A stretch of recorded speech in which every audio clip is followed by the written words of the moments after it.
Alright, hello everybody. Welcome to USFC 188.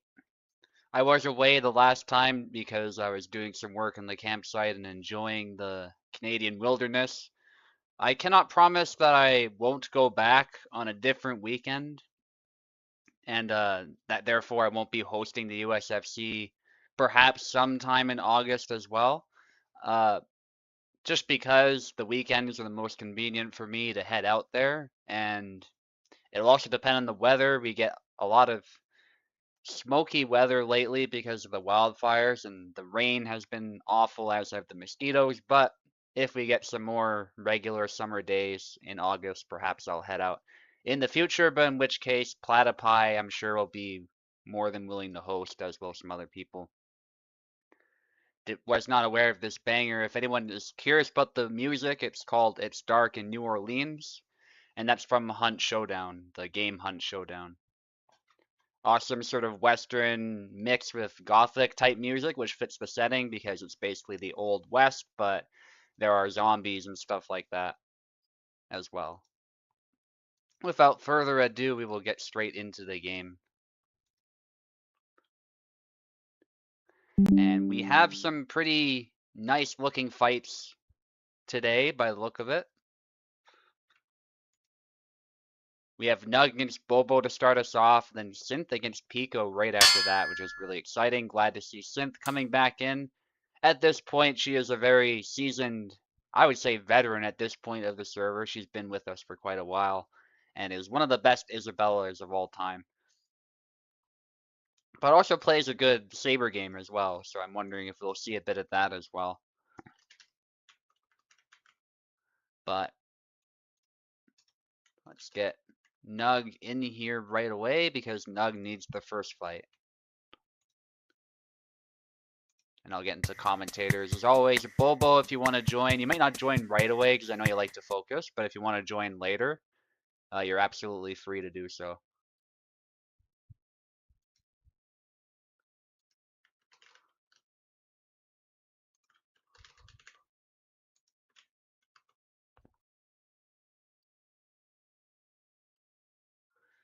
Yes, it's always from the bottom up, the list of the fights you don't, for people who don't know, and that's just because I'm following the UFC convention, because this event is famously based on the UFC. It's the Ultimate Sword Fighting Championship, though. So, can you guys hear me? Yeah, you guys should be able to hear me, according to OBS and Discord. Some of you might have muted me because of Venator's tournament. He has an issue where for some reason voice chat gets echoed on his parsec. It's annoying for me as well. I often turn off sound or mute myself when I'm fighting so I can hear. But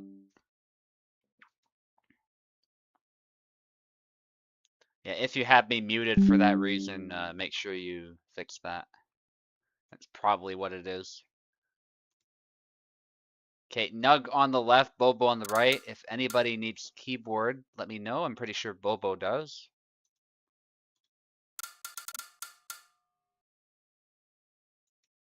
Let's just turn this off and never. I know it says just for AI, but I just prefer to leave it off, and the game keeps switching it to just for AI. I'd rather just have it all the way off, if at all possible. Nug, take the left again. If you need keyboard, just give me a ping. Yep. You have it now. It's cold over there. Where are you that it's cold right now? Or is it just cold in your room or something like that? Indonesia. Okay, that makes sense actually, because it's like things are reversed, yeah, if you're down south.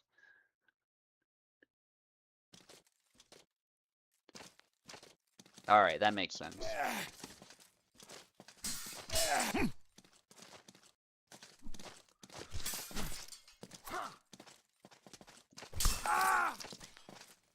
Nice thrust there.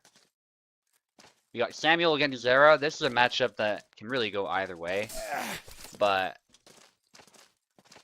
I do think Sam is obviously the more measured fighter, so Zera has to make sure he doesn't make a bunch of mistakes as they engage, otherwise Sam might have an easy time punishing. Bobo moved to the side there, and that's actually an example of where moving to the side sometimes actually puts you in harm's way if you can't clear the blade in time. It can give your opponent a really clean angle. And Nug there, it did look a little strange, but he did get the blade beat. You heard the blade beat sound was played, and you saw the blade get glanced away. And Nug just kept attacking after that. So he set aside the thrust there and then instantly capitalized on that, so that was good. Nice retreat attack there by Bobo, getting out of harm's way. It's actually Bobo's first flag. It's still more than possible to make a comeback. Nice patience this time, squaring up against the thrust instead of moving to the side allowed him to block it and get the clean blade beat in there, as well as a hit. Bobo trying to be patient here. You gotta be careful not to turtle up too much, but actually the thrust here, calling out the feint. I see what Nug was trying to do, trying to break open the defense, but it is quite telegraphed, that particular feint. Bobo going in, but he's interrupted, but thankfully he recovers from that and goes for a back Y.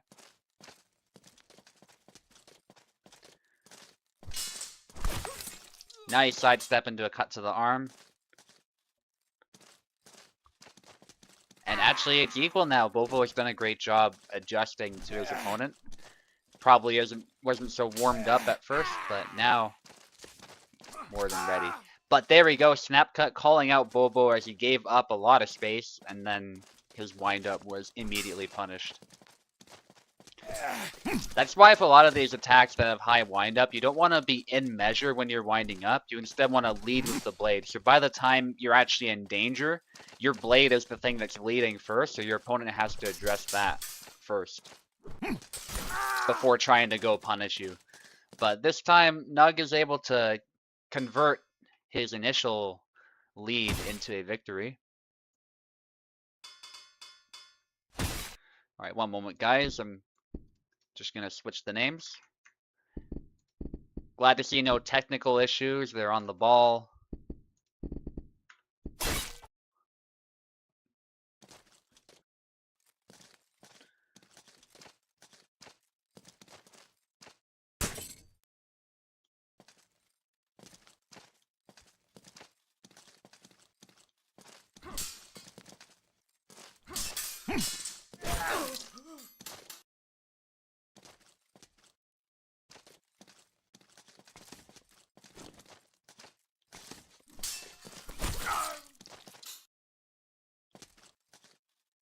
Yeah, so the music that was playing was It's Dark in New Orleans, that's what it's called. And it's from Hunt Showdown, the game.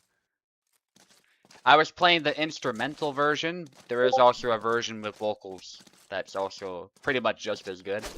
I like both of them.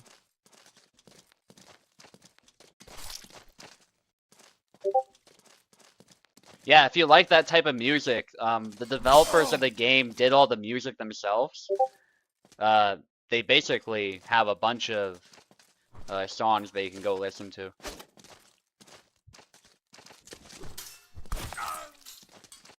Yeah, they both happen to be musicians and singers, so they just did all the music themselves, so it's basically they have their own playlist and everything.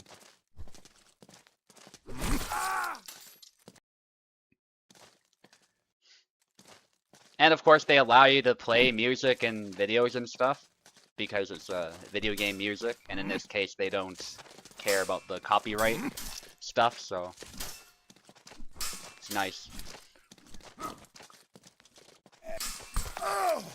Nice. Yeah, and the nice thing is, from a development perspective, they do have a team. It's a much bigger team than, say, something like Hellish Quart, but it does cut down significantly on expenses compared to getting a band to do it for you or a composer to do it for you and paying them. It cuts down significantly on cost to do it that way. So if you have the skills, you might as well do it yourself. And they did a great job.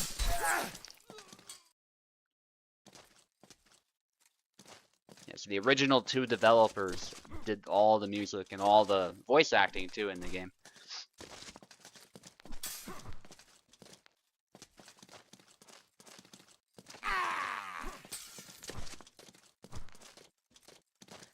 I'm actually on my first coffee right now, Unco. So I get that. I woke up a lot later than usual, but I didn't feel particularly well rested despite that, so. Yeah, a little late for my first coffee, but it is what it is.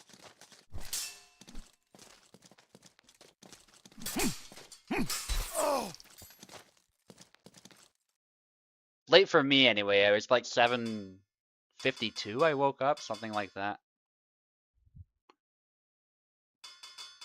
Anyway, sorry, I'm getting distracted by the chats right now.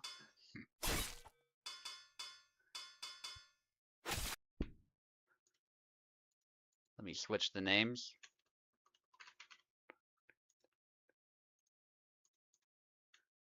There's people chatting in the Discord as well, which I'm looking at on my phone.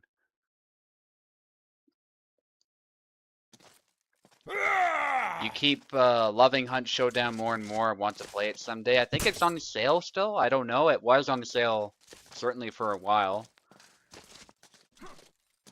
I think it's well worth the price, especially on sale, but give it a look if you haven't, and see if it's still on sale, and if it's your speed, definitely consider getting it.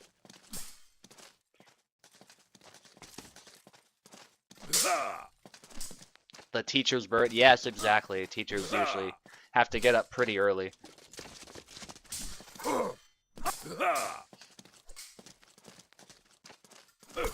It's funny, the students think they have it hard getting up and having to be in class by, 8 o'clock, sometimes 7:30, but teachers have to be raring to go much sooner.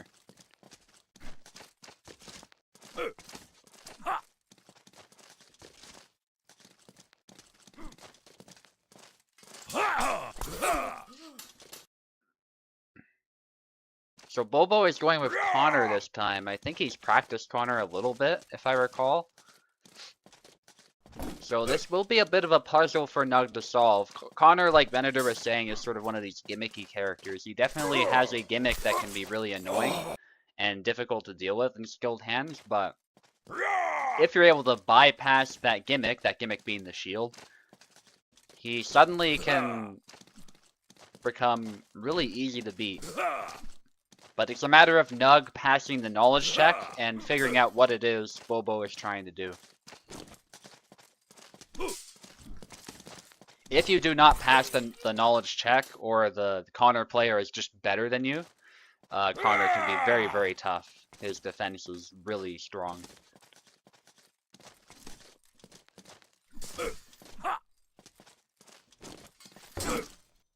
There we go, nice single tempo stab. That's something you have to watch out for with Connor. If you hit the blade, you might just be open to a thrust to the body. Hit the shield.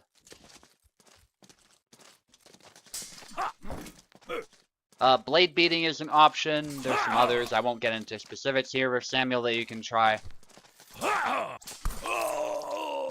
But there are ways around the shield for Samuel. Nug just needs to find them. And Samuel actually himself has a really good guard. So as far as defense, it's actually not nearly as lopsided as it might seem. With Nug, it's just going to be about figuring out when Bobo is trying to stab and properly defending against those stabs. Sometimes auto guard will not quite cut it. And there was a blade beat, but he wasn't able to capitalize in time. It might be because he did a lunge, so he had to sort of recover from that.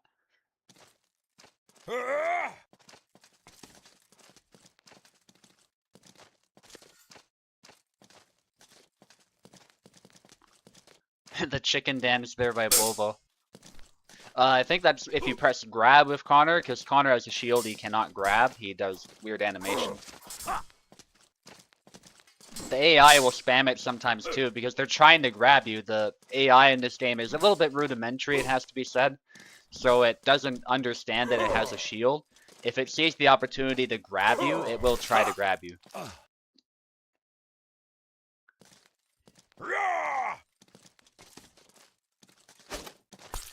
Nice feint. Beautiful by Nug. That was the perfect opportunity to give that a try because Bobo was not close enough to present a threat.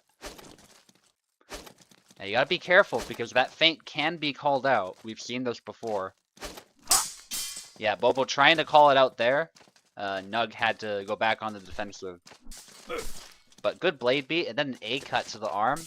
Nug is showing some good adjustments here. The stab, although it wasn't a perfect hit, it still got his opponent tired. And I think that's a stab through the shield, or maybe the edge hit, nicked him there and delivered some damage. That looked interesting. A cut there by Nug. But I think like the model of the sword went through the shield. We'd have to play that back, but it looked a little weird.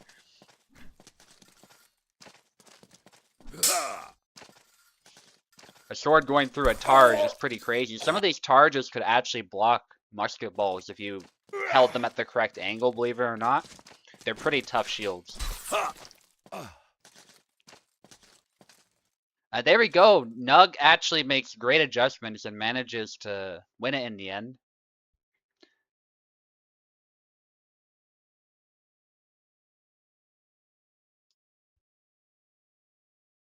Fentanyl? No. It happens to somewhat resemble that, but I do not think that's the case. Alright. Nug takes the first one, but Bobo put up a great fight with Connor. That was a nice try. I think Samuel actually does typically have the edge on Connor, so I'm not surprised that Nug eventually was able to find the way.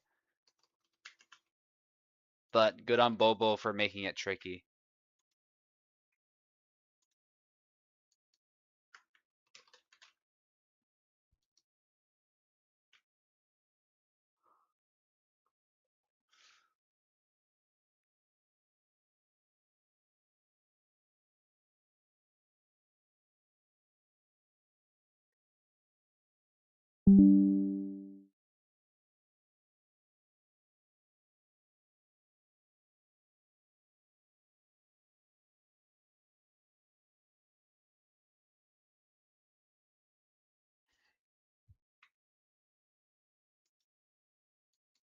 Synth is here. We got Synth against Pico now.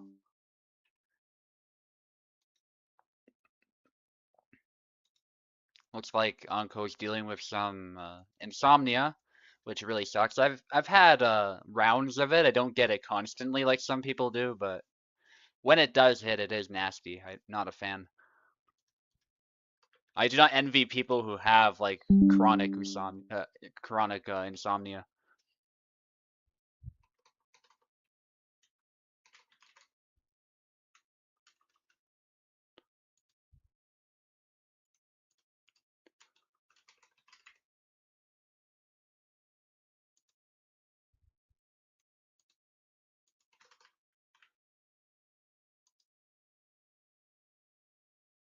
There we are.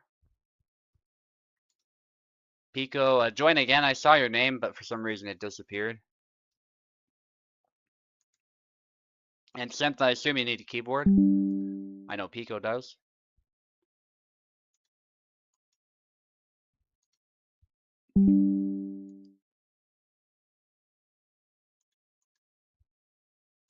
Cool, let's get started.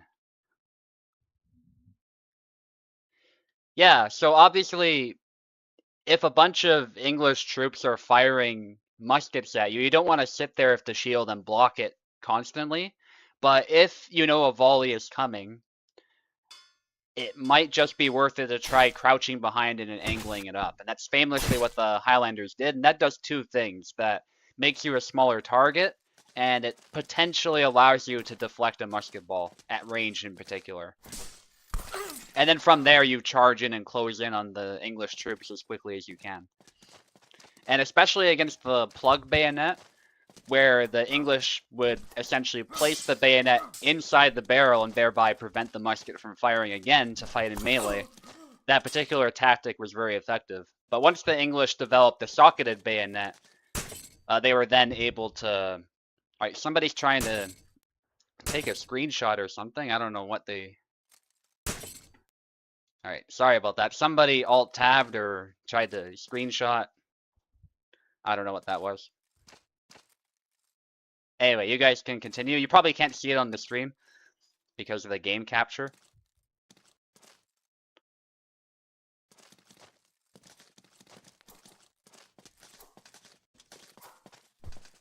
But yeah.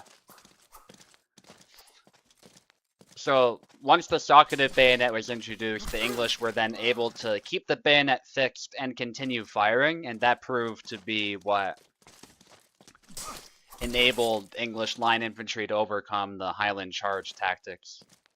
Because you could have men in front fighting with bayonets while people in the rear are still shooting and prepared to use their bayonets as needed. So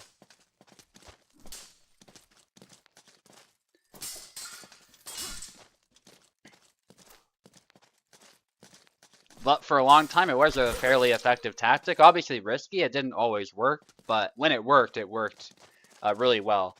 And you got to keep in mind as well that the Scots were not idiots. They also used guns before engaging with the English at range, so they just understood the value of charging in quickly and getting the English to break as fast as possible, especially if they have superior firepower. And the English actually adopted a bit of those tactics in their military doctrine as well. They became known for bayonet charges, so it might not be quite the same as the Highland charge, but they obviously adopted Highland units, and they realized the value of a bunch of men screaming, charging forward, almost suicidally with bayonets, and what that can do to an enemy, especially an untrained enemy who's not prepared and doesn't want to fight in melee with determined professional troops. And so most bayonet charges would result in the other side retreating if they hadn't managed to shoot down the people charging them in time. Yes, I actually have that game. It's a great one. For those who aren't aware, Master Command's like a more realistic Empire Total War, if you will. But it also has roguelike elements. It's a lot of fun.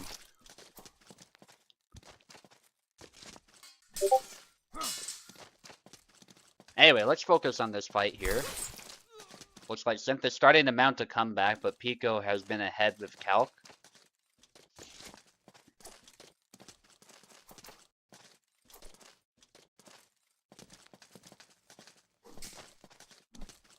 Synth is dealing with some lag, but that's actually to be expected as she is from Asia.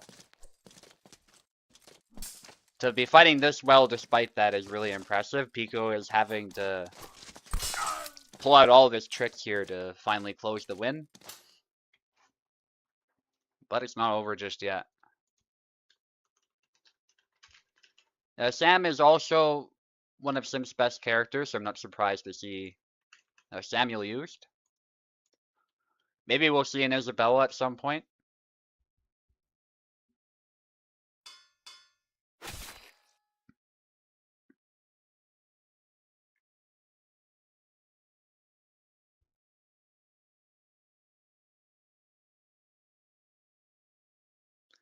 Yeah, I'm gonna wait to hear from Bobo and we'll go from there. But if somebody else needs to, or wants to commentate, I should say, then I might allow some other people to do it, but we'll see.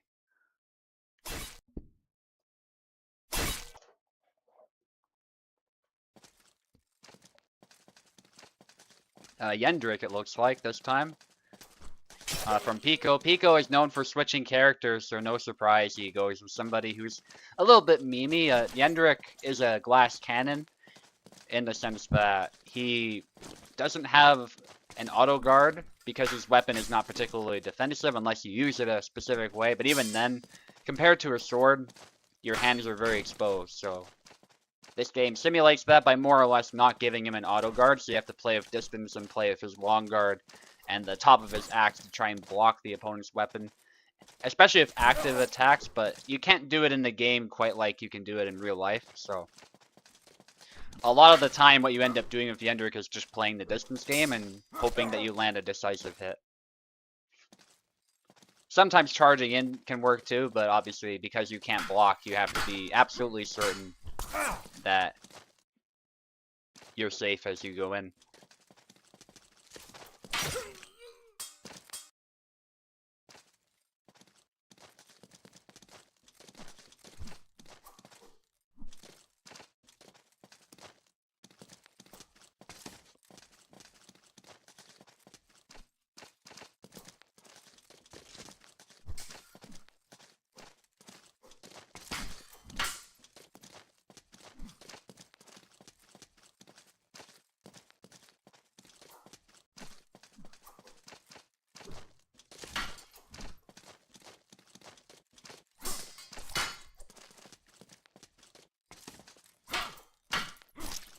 Ooh, Blade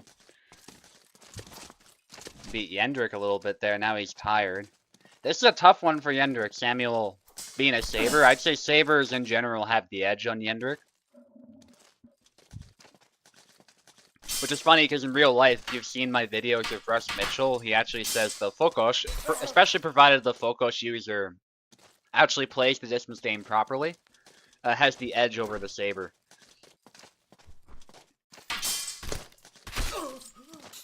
Nice, he just goes for multiple liver shots, but you know, that's the fastest way to get the kill. It's the fastest way.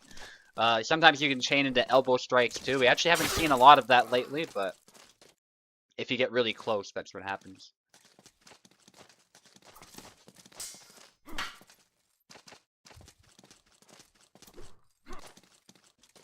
Whoa, Yendrick's head just stretched upward. Oh my god, that bug is still here. Reminder, by the way, Kubold hasn't updated the game since like July the 3rd or something like that, so a lot of the bugs that we saw from some USFCs ago will still be here, but most of them aren't anything that would change the gameplay. It just looks funny.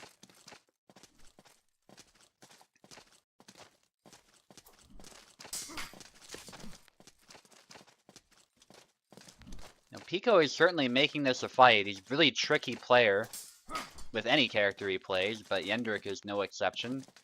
Especially with the fact that Yendrick can blast through your guard. It's definitely really tough to deal with. He loves canceling his attacks as well, so his timing is very unclear. Synth is starting to exhaust herself, trying to punish him for that, and that's really what Pico wants. But at the same time, Synth probably feels as though if she turtles too much, she will not be able to make anything happen. You don't want to turtle against somebody who has effectively a harder hitting, more powerful weapon. Plus the axe head reaches past the sword a lot of the time and hits you, because it projects outward, and looks like Synth got a nice hit there. Pico being a little bit too tricky perhaps, but this time he catches the cut with one of his attacks. That is something you can try with Yendrick, and this time he manages it. Almost hits the hand there. That would have been beautiful, but unfortunately the hand protection there saved Synth, although I will say in real life a hit like that would jam your fingers pretty bad. It wouldn't kill you or anything, or necessarily take you out of the fight, but it could, over time, badly damage your fingers.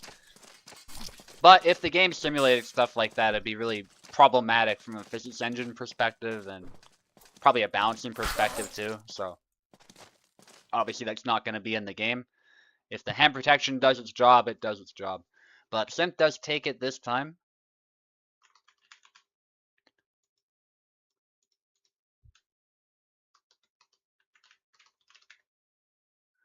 Yeah, that's Pico at his best with the cancel game, but I think the matchup was a little bit too difficult.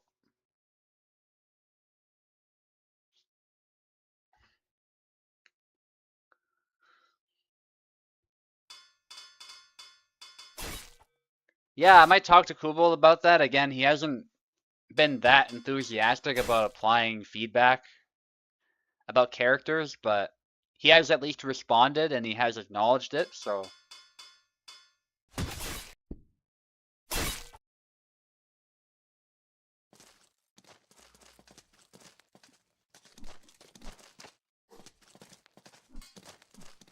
well, I don't think I changed names. You guys can obviously fight this round, but then I'll quickly change them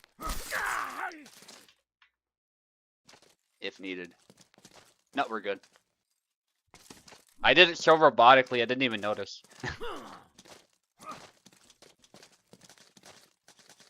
Amazing how I do that. Like, I literally had no idea I did it. Yeah, but you guys were good to continue fighting.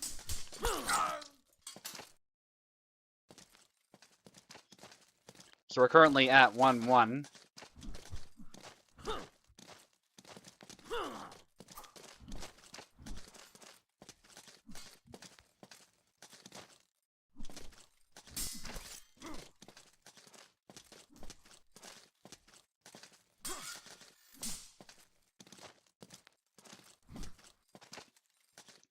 Let's see what Tarna can do. A lot of talk about Tarnovsky and balancing, but so far the real Tarna players who are putting in the work, who have been with us for a long time, are showing us that Tarna is particularly good.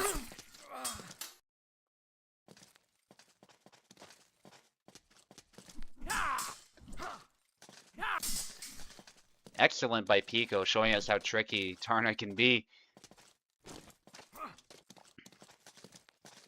Well, Pico is spamming the guard switches a lot, which can be hilarious if Yendrik and not Yendrik, Tarnowski, and can really flummox the opponent, but it does leave you open.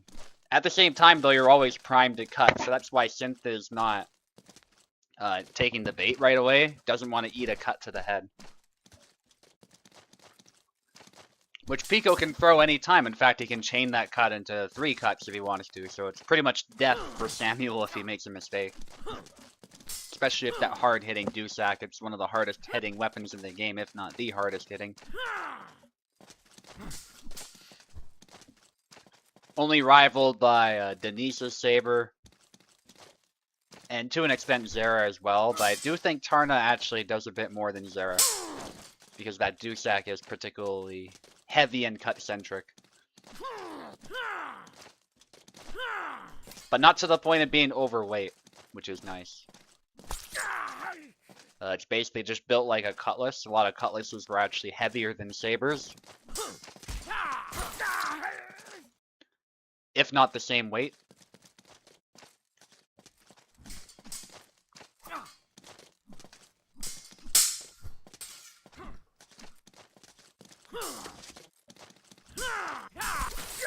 Nice.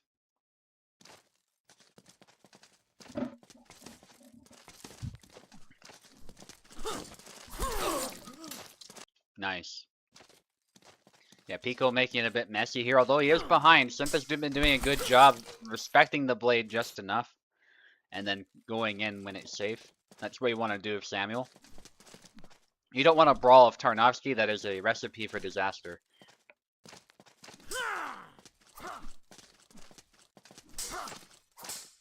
And I can say from personal experience, a good Tarna player, even for meta characters, is very, very difficult to overcome.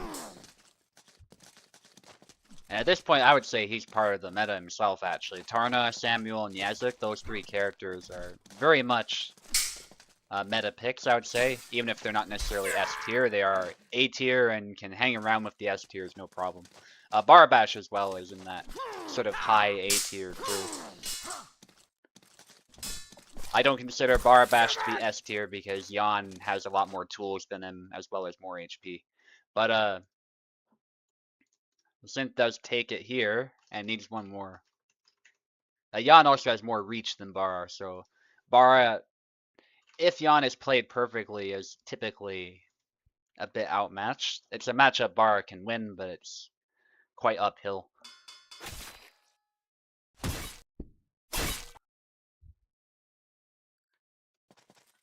And it can be the same with the other S tiers as well, so Bara's not quite there, although he is strong. He's definitely top of A tier.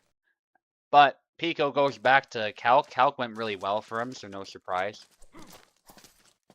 Synth is sticking with Samuel. Nice snap cut there. That was a little bit of a lunge into a snap cut, which is something that Samuel has, but a lot of other characters don't. Or if they do have it, it's a lot more telegraphed. Samuel does it really quickly. A cut there, underused actually. It's a really nice cut.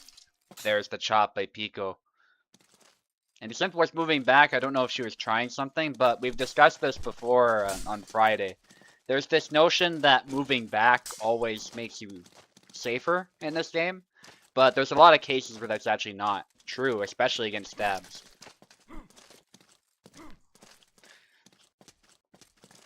And obviously there are cases where it will make you safer as well, but we've seen many times where moving back actually puts you in harm's way.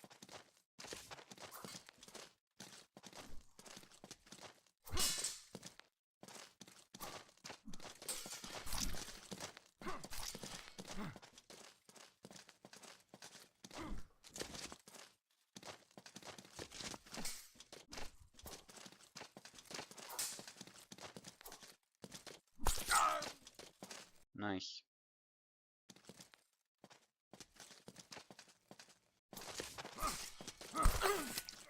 Nice. Just going ham with the saber when an opportunity is there. Samuel is a little bit faster than Calc, Calc having a little bit more reach and perhaps a bit more variety as far as the stabs, but if Sam can close the distance and break that up a bit.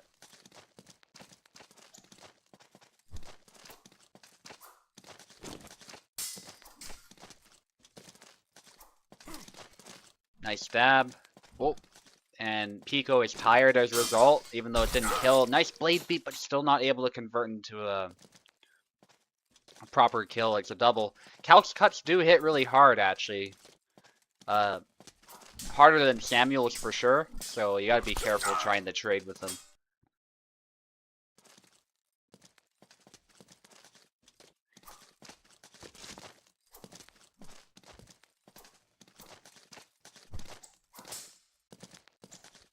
It's a 1,300 gram one-handed sword, which is pretty heavy for a one-handed sword. Not necessarily overweight, especially if you balance it properly. This thing has a basket hilt, so a lot of that weight is actually in the hilt. But it is still quite a monster to try wielding, and it hits with a lot of authority.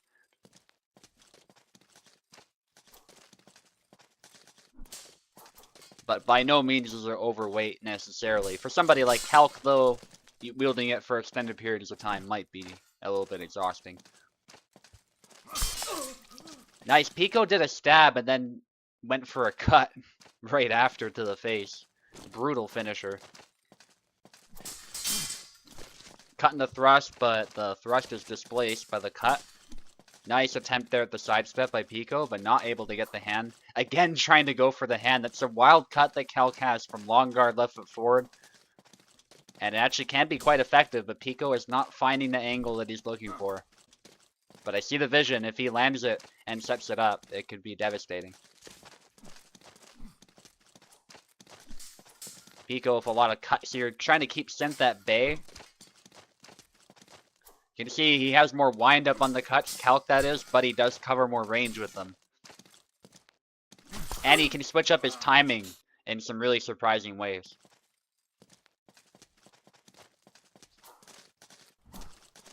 Yeah, nothing is a foregone conclusion right now. This could go either way. Nice stab. Another stab. Not quite close enough to close the fight. Pico backs off, and him holding the blade up as he backed off allowed him to deflect the thrust. That's the thing about the physics-based combat, of course, is sometimes your opponent can get lucky and block something just because the blade happened to be in the way. Every character can do that pretty much. That's not unique to Calc at all. And it's both an advantage and a disadvantage of the game. It's an advantage in the sense that we like to see the blades interacting organically in all these different unique ways. But perhaps if you're the one on the offensive and you have a clear hit lined up and your opponent just happens to block it by chance, it might be a little bit frustrating sometimes. But that's the game we play. That's what we expect. Nice parry, and then to the leg cut, and Synth finishes it. That was beautiful. And I was alt-tabbed out of the game. But that's okay. We'll get back in. Pico always does that, so I always suspect it by now.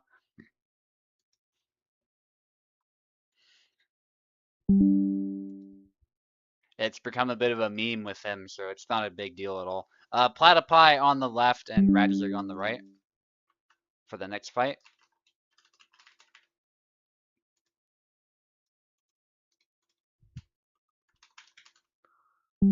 Or Anko on Discord.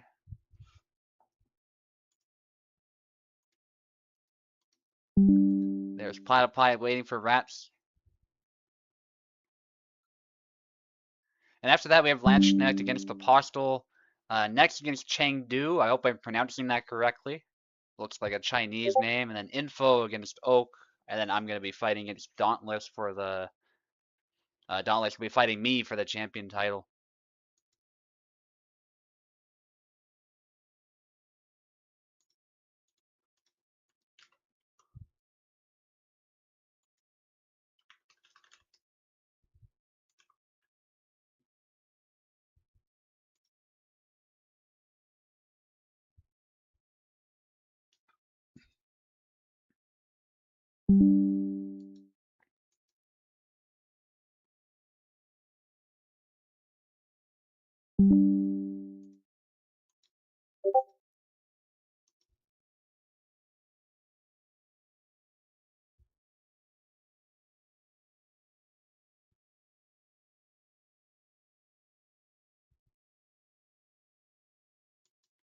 Sorry to bug you about this. Parsec's claiming you're streaming on 1440p and unverified, and it seems to drag your parsec into the mud. Oh, okay.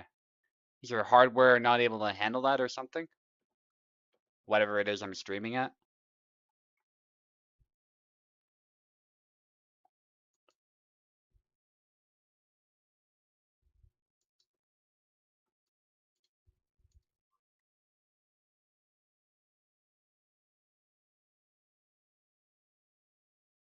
I see, okay. Yeah, I get it.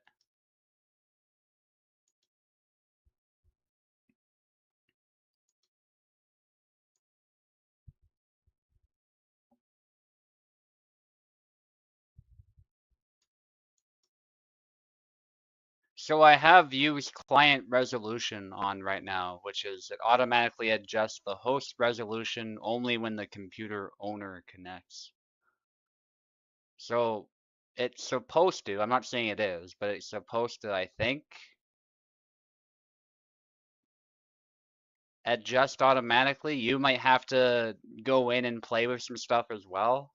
I don't know. Maybe look at those settings on your end, see if you can fix any of that. There might be some guides.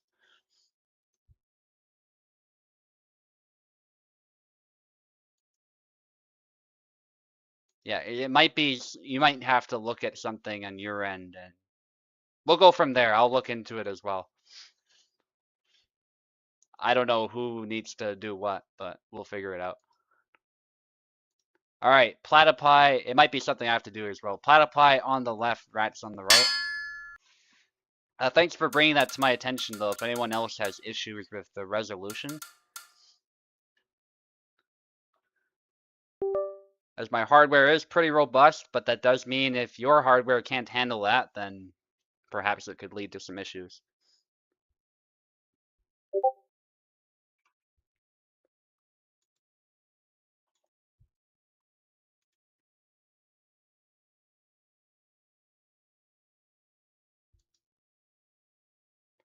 You need keyboard, that's fine. There you are. Click the screen and go ahead.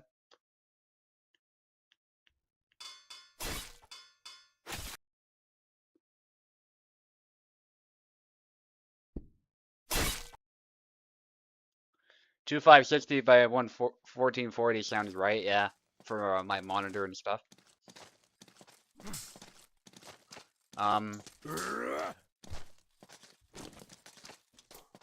Yeah, I've never seen that before, but theoretically it's supposed to be like automatically adjusting stuff, but I'll look into it. And maybe there's something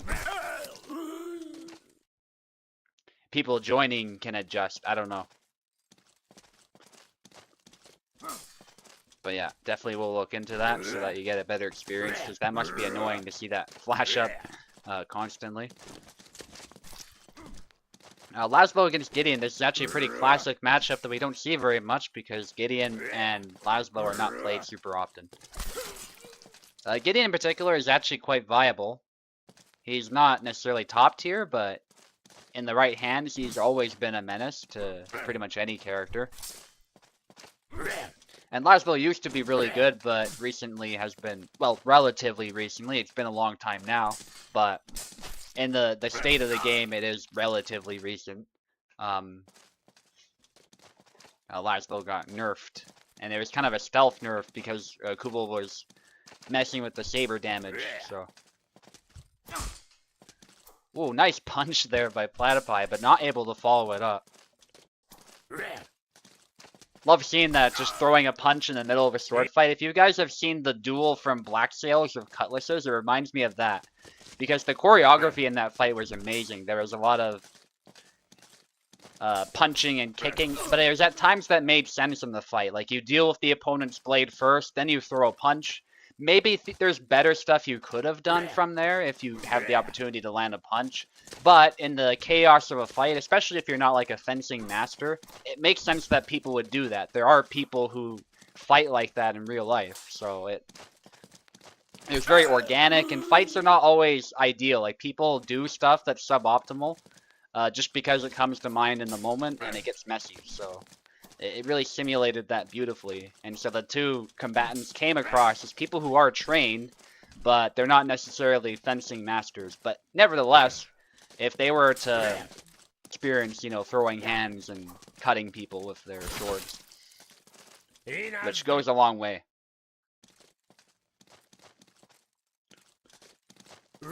But if you ever want to see a really well choreographed sword fight, Black Sails does get a lot of stuff wrong later and it kind of falls off, but that first episode towards the end when they have that duel, I won't spoil why they're dueling, but it's a fantastic scene. And one of my favorite adapted fights in sword fights in media. Close fight here between these two as Platypi is looking to close the fight out. Definitely not over yet though. These two characters, the thing that makes this matchup fun is they have really good foot cues and their guards are exposed. So they really have to play the distance game well. And there we go. Radzik not quite able to get the kill. Gideon's HP coming in clutch there. And Platypi does manage to take the first fight. That is the risk with hitting Gideon, is sometimes you're just not going to be able to kill him. And that's true with a lot of characters. You might not kill him in one hit, depending on where you're hitting him. You definitely want to aim for the head, and you want to aim for his sword arm, which are both exposed targets, so it's balanced nicely. But if you're not hitting those targets, sometimes you won't quite get the kill right away. And sometimes even he can get lucky if it's a glancing blow to those targets and still stay in the fight a bit longer. But in turn, he has a more exposed guard. Some of his moves have more wind up, and so it definitely comes with some disadvantages.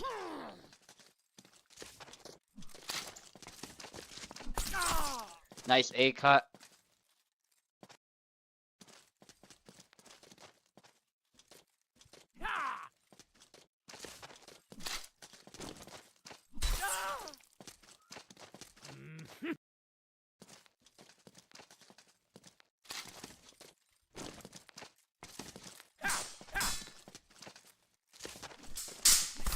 Nice. Parrying the thrust there. A Jakob pick there by Radzik, which I'm not sure if this will work against even Tarna, to be honest. Tarna's one of the stronger characters in this game, and he really packs a punch. The thing with Jakob that I do like, I will say, is that he plays the zoning game with the saber really well. Or at least decently well. There are characters who do better, like Jan, but that is like the one thing he does well. The problem is he doesn't have a lot of moves, so essentially an opponent who understands what you're trying to do and adapts to it right away will probably walk all over you. Jakob's moveset is limited in the small sword, honestly. I know some people said it's better than the saber. Maybe it has more depth, but I do not think it's particularly good. I think it's pretty easy to overcome compared to the saber, so maybe that's personal preference, but it's just having fought the small sword from info, it just felt like the small sword was an inferior weapon in this game. And to be fair, in real life, I actually think that's the case as well. I mean, a saber can stab as well. Some sabers are even relatively straight with a slight curve. You can stab with them pretty well, and you can cut with them really well. You just have more options, more weight, and you're not necessarily lacking in speed on the cut. So sabers aren't slow weapons, and you have the potential to just crash through the guard. But with that being said, the small sword is, the whole point of it is because it's light, it's very nimble. And the game doesn't simulate that very well, so you end up with essentially what in the game is a shorter rapier that has less reach. And even less ability to guard, cannot hit very well, it's very inaccurate for some reason. But its advantages are supposed to be that it's really precise and it's very fast, so it's really hard to deliberately blade beat. So he really needs a way to disengage from blade beats really easily, and to get around the guard really easily. Because that's supposed to be what makes the small sword at least decent, is that it's supposed to be really nimble, and when you do land a stab, they are pretty devastating. A small sword can run somebody through really easily. because it's such a rigid triangular blade. But I have to say, Radzig, despite that, is showing us what Jakob can do in capable hands. Again, I think Tarna still has the edge, but Radzig's doing a great job playing the patient zoning game. And it's actually making it tough for Platypi to close this fight out. And a bit of a push there. Nice follow-up as Platypi did try to land a hit, but was not quick enough thanks to the push. And he wanted to finish it quickly there, but he pays for it 2 times there. Now he's tired. Platypi still gets the hit to the head, though, as Radzig was also overzealous in trying to finish the fight. And unfortunately, in a brawl like that where you're just trading cuts, Tarna is much more likely to win out than Jakob is. But it's not Jakob's game plan, and we saw that play out here. But still a good effort by Radzig there, making it really tough for Platypi to just finish the fight. So, and it goes to show as well, like, I think Jakob's Saber moveset is actually better than Sava's, for example, because Sava has a bit of an identity crisis. He thinks he wants to be a brawler, but he also thinks he wants to be a zoner. But his problem is he doesn't do either of those 2 things very well. And so, I consider Jakob better than Sava. And I also consider Jakob better than Hassan. Although Hassan, in theory, he has good footsies. It's just that he's not very responsive and he's very vulnerable. And there's characters who outspeed him much more reliably and have a deeper moveset.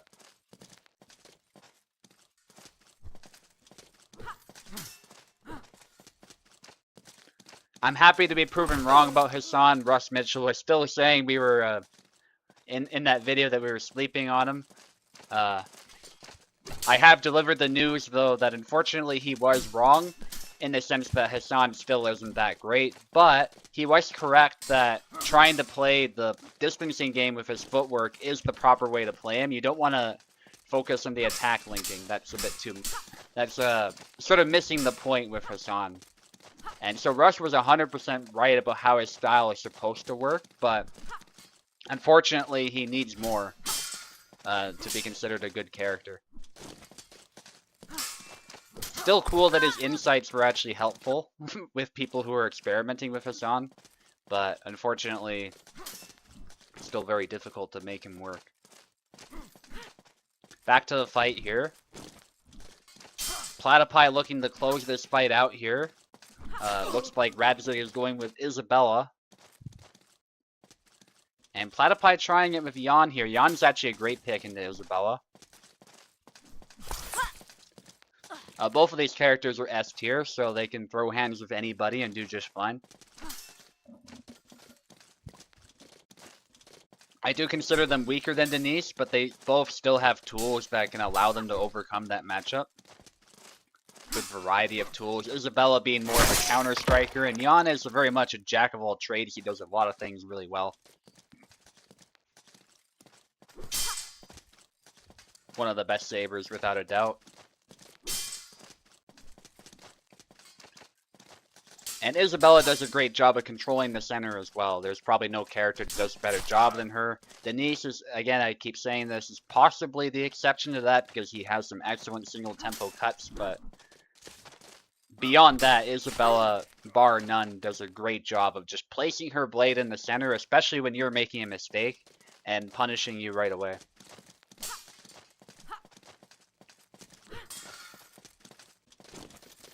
There is not a character on the roster that does a better job of that, beyond Denise.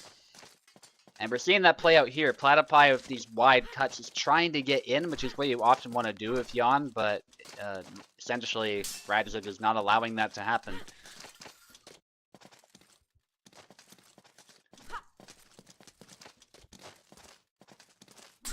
Posted the Donna there again. And a grab by Platypi. Platypi very determined to get in, and eventually does.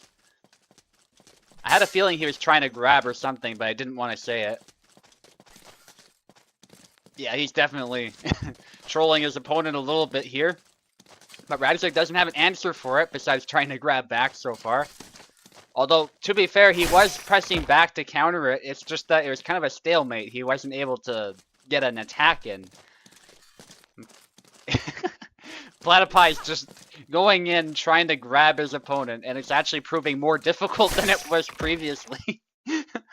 There are ways for Radzik to immediately shut this down, but I'm not going to mention them. It's up to Radzik to sink or swim, as Radzik is facing a loss in this matchup if Radzik can't figure this out. Nice follow-up after the grab fail. Like I said, there is a way out of this that shuts down any attempt at grabbing, but it's up to Radzik to find. I'll mention it after the fight if it ends badly. There we go. The post to Dodona was a massive mistake because it has a large windup. Essentially, if you just retreat cut here, a grab is never going to land. You'll probably punish the grab attempt by stepping back. That's probably the simplest way to counter this. Any sort of fast cut, like a snap cut as well, typically will beat you onto the punch.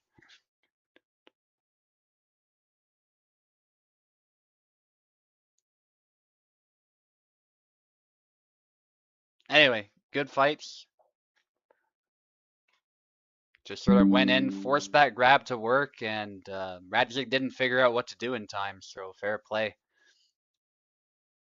It is a fight with swords, as I say, not a sword fight. So what that means is all parts of your body can be used as weapons as well, not just the sword. And so it is fair game.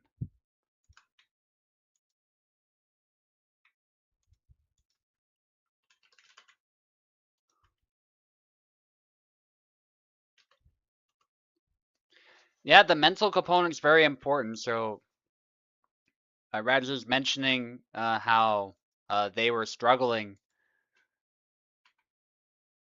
because their hands were shaking and stuff like that, and just couldn't find the counter as a result. We have Lanch connecting against the Postal now. Yeah, that's the thing as well. Not having good sleep makes it hard to focus.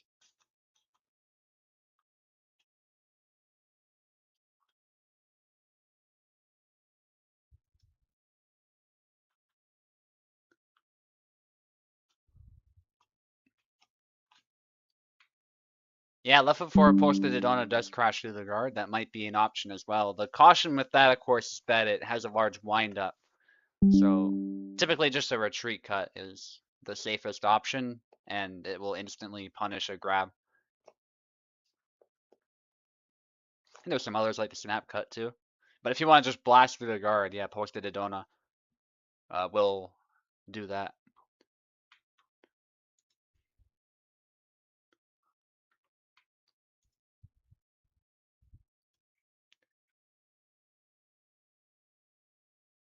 Yeah, thanks for the feedback, Next. Really appreciate it. Saying that he's enjoying the commentary.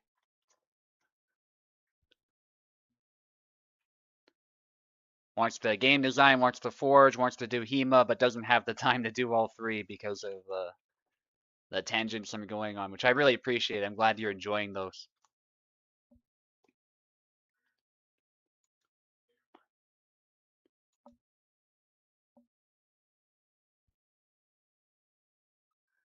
Okay, Lanch Connect is here. We're waiting for Apostle. If Apostle doesn't show up, we'll just move on to the next fight for now. And we'll get Lanch Connect to fight regardless, but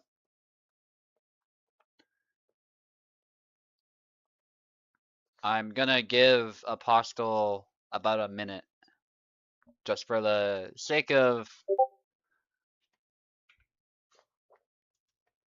efficiency.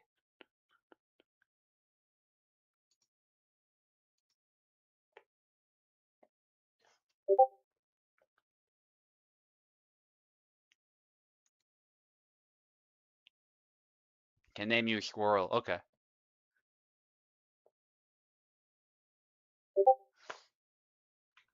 Chengdu says you can just name him. I can just name him Squirrel, which is fine. I see Nex and Chengdu are here, so I think we'll. Oh, never mind. Apostle's here. Right as I was about to switch it, Apostle showed up. So we will do that fight. Landsknecht on the left and Apostle on the right.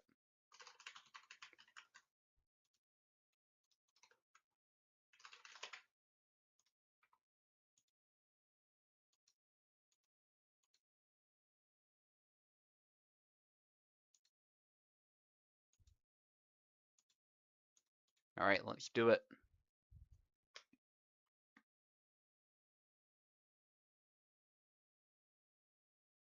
Chengdu J10 is just your favorite fighter plane. I see. Okay. Yeah, that sounds familiar now. I'm not big into modern jets, but that name for a fighter is familiar.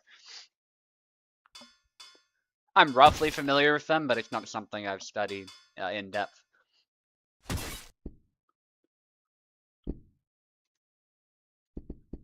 So I'm sure you could school me and stuff like that, just like Plebeian can.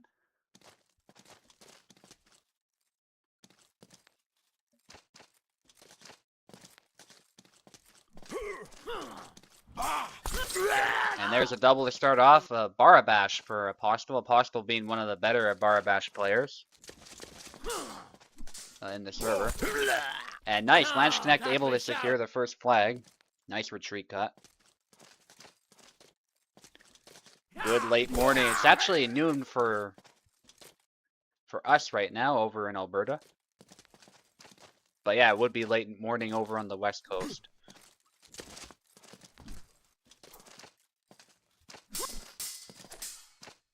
Nevertheless, good late morning to you.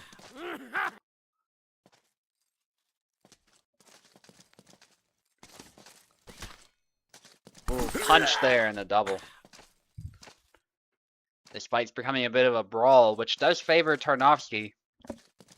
Apostle does have to be a little bit careful playing that type of game. It can work, but Landsknecht is amazing with Tarna, so he probably will punish this type of gameplay.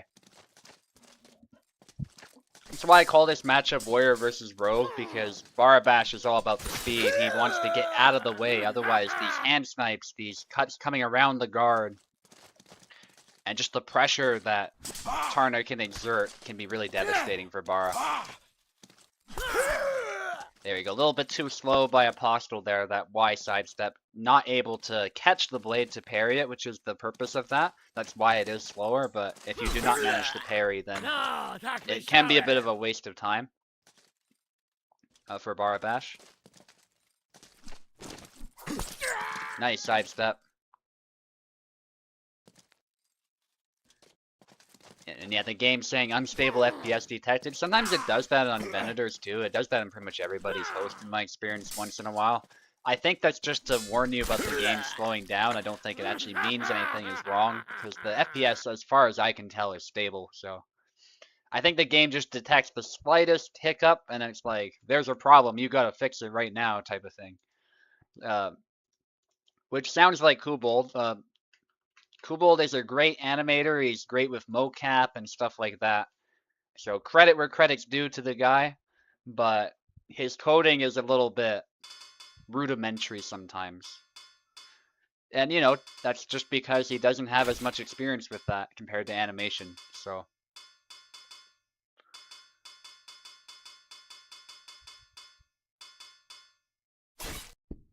Yazuk now.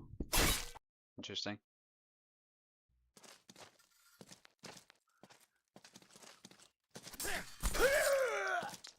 And we're seeing a Sava from Landsknecht, which is different.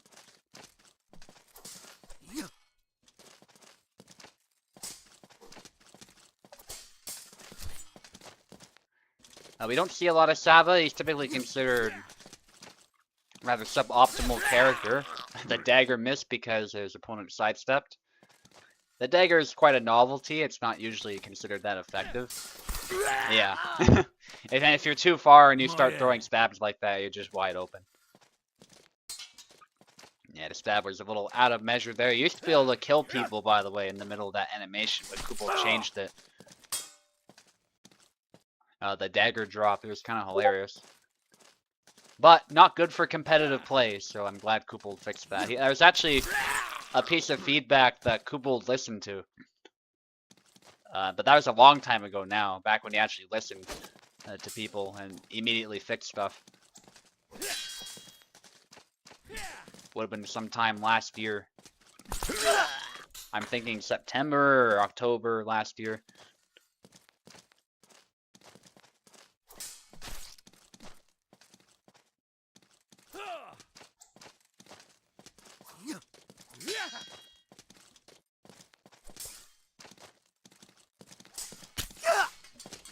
Nice. Hey, Landshark's still in the fight. He's definitely not making it easy. I mean, at the end of the day, Saba might not be a great character, but if you apply Saber fundamentals to him, you can still definitely defeat people. It's not always completely hopeless, but you can see how it's quite an uphill battle against a character like Yazuk, who is a lot faster and has a lot more options. Now, Saba also doesn't have that many moves in the grand scheme of things, but he does have a little bit of reach going for him. Snap cut attempt, that thrust forces its way through, and that stab forcing a double.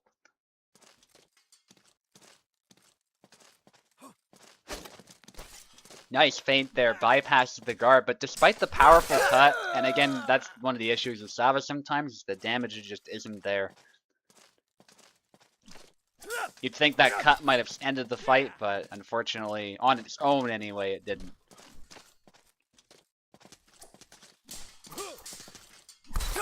And there's another double. Possibly able to lean in on those fast cuts to apply pressure.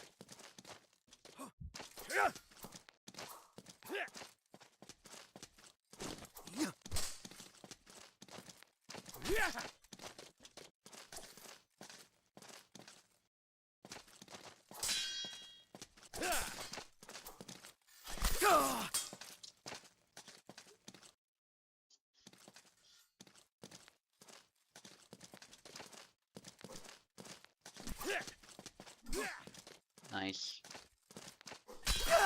Big slash there, bypassing the guard as his opponent sidestep.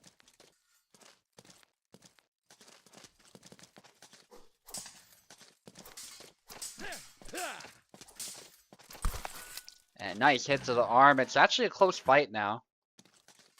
But Apostle, I think, is still a little bit ahead.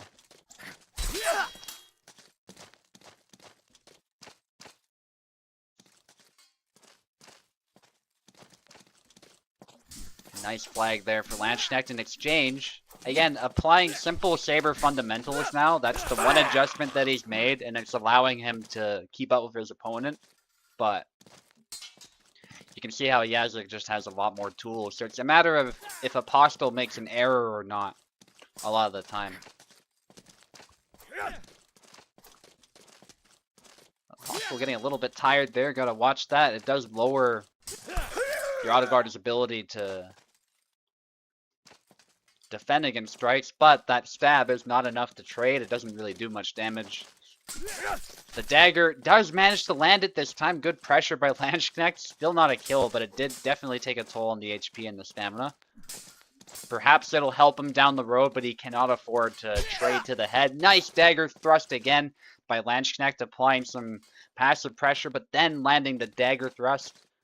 Really nicely done. And it does go to show his skill as a player that he is pulling these things off, despite the fact that they are generally suboptimal moves. And that's not his fault, that's just the character at this point. But he's applying them really well for the most part, and that low cut, unfortunately, trading with a cut to the head, so naturally Landsknecht did lose that trade.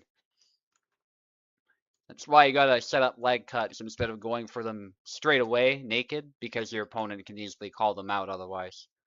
Or try to leg void them and move away.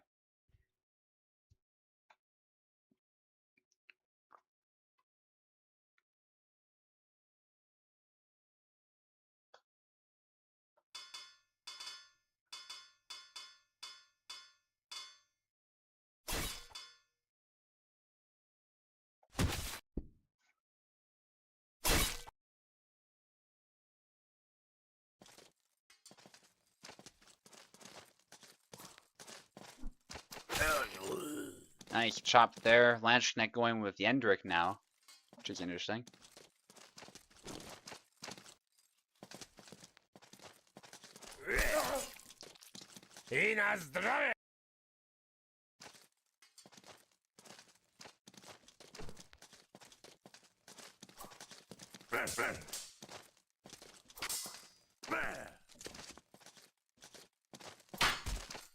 Nice kick there and a hit. By Apostle there. Gideon typically probably has the advantage here just because he's a saber. But with good distance management, Yendrick can surprise anybody with his ability to blast through guards.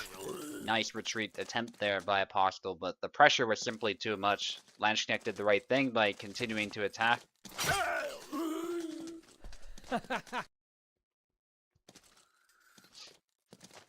Another hit there. Lanchnek going in with the jump, but he was too close, so he hit with the haft instead of the axe head. And yeah, getting that close to Gideon often won't end very well. For a lot of characters, not even just Yendrick. Perfect by Apostle, instantly.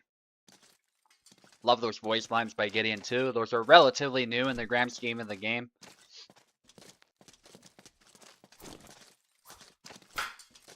Good blade beat by Apostle. Not quite able to follow it up yet. It was good that he didn't rush it there, but he did eat a hit to the head in the end.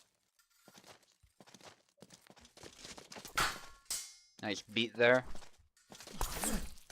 Cut.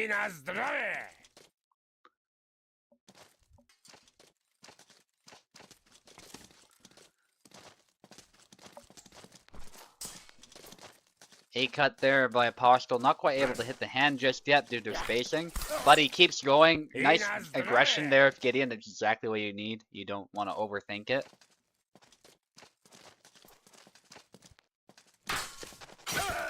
Nice, taking the hand straight off.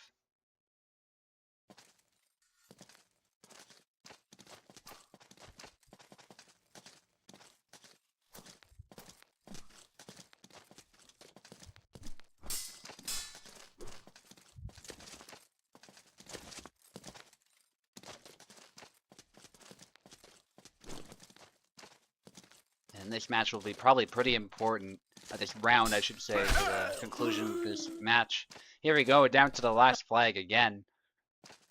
Lanchnek with a nice comeback. Will he manage to close the fight? There's a push and then a liver chop. Perfect by Lanchnek. That's another win on the board for him, making it 2-1. One more needed.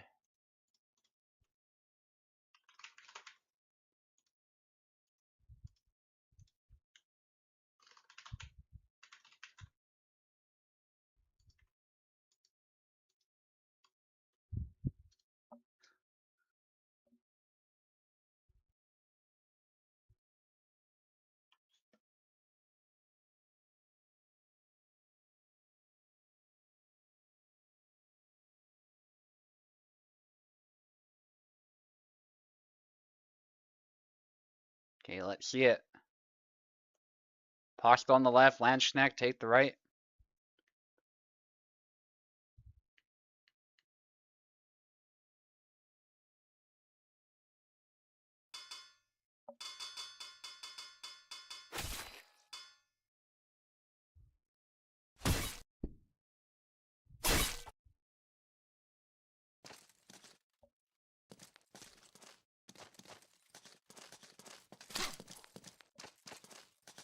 Jakob again. Nice to see people trying him out.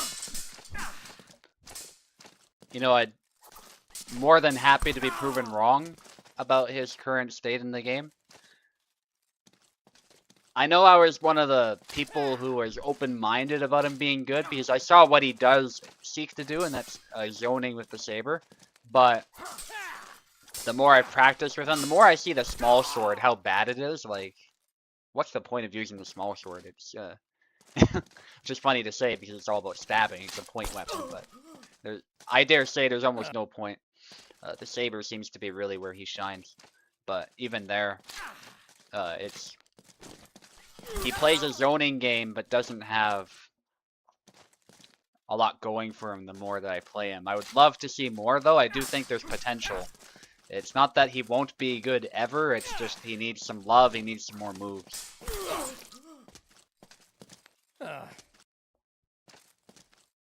And if people have feedback about Jakob, you can always send it to Kubel on Facebook or try to send it on Steam, but Facebook is where he's most likely going to read it.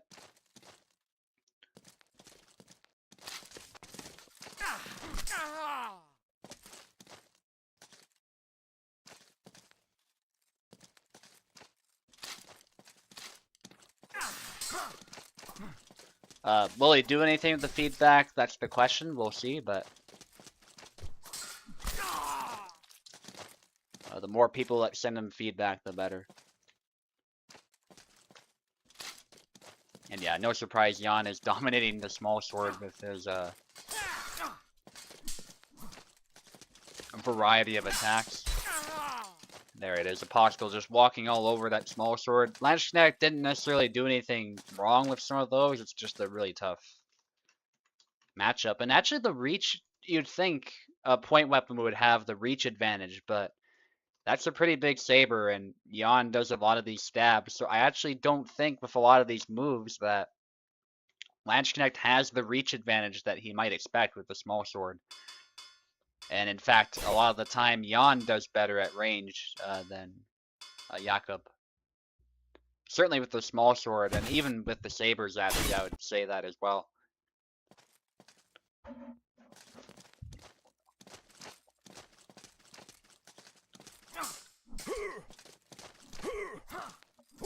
Landsknecht with Laszlo, these guys having a lot of fun here switching saber characters, but I do love to see that. That's what Apostle does. That's Apostle's game plan. And it's a double to start us off. Landsknecht trying to beat Barabash with Laszlo. That would be legendary, because Laszlo has been nerfed. So if he does manage to do that, it'll really be a good showcase of his skill. With a variety of sabers, not just Tarna, which is who he's known for. And he definitely proved that he's really skilled with Tarna today, but if he can get this win with Laszlo, even more bonus points, I would say. And he did great with Sava as well. I don't care that he lost. He still proved his mettle with that character, I would say. It was just, you know, a tough matchup. Oh, he's going in with the retreat Y combination, which is a little slow, the combination after the initial Y, but the timing can throw your opponent off, so it does have some value.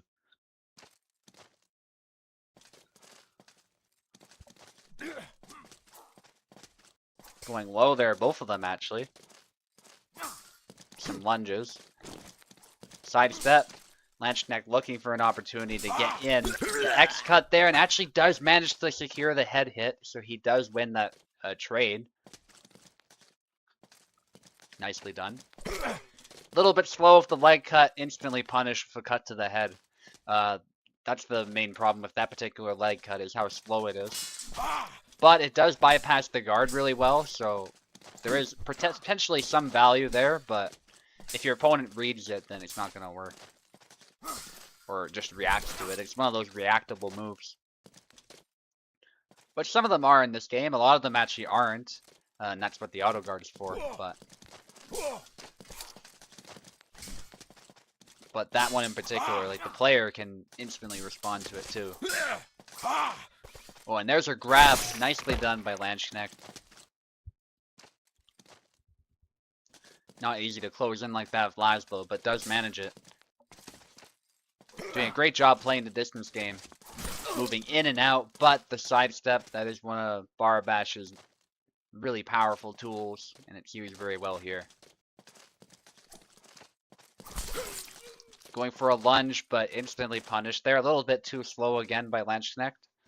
And Apostle needs one more. Landsknecht still did great. He has nothing to be upset about. Apostle is also a really good saber player himself, but it is definitely not over yet. But even if Landsknecht loses here, I would say he did fantastic. He's kind of giving himself a bit of a handicap, so I really respect that. And still giving Apostle a tough fight. Thrust, nice, but doesn't quite get the kill. It does bypass the guard, though, as we can see. So great way to apply pressure, and unfortunately too far for the leg cut, and a little too slow, so the cut to the head was right there. Even if it did land, at best would have been a double, so. Apostle does take it, but Landsknecht put up a great fight. Okay, next against Chengdu or Squirrel now. I'll call him Squirrel on the stream as requested.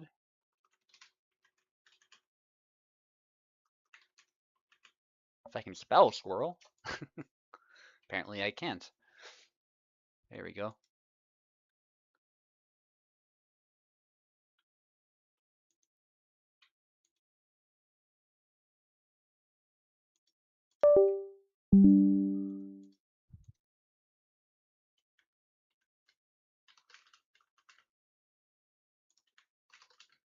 Let's get them in here.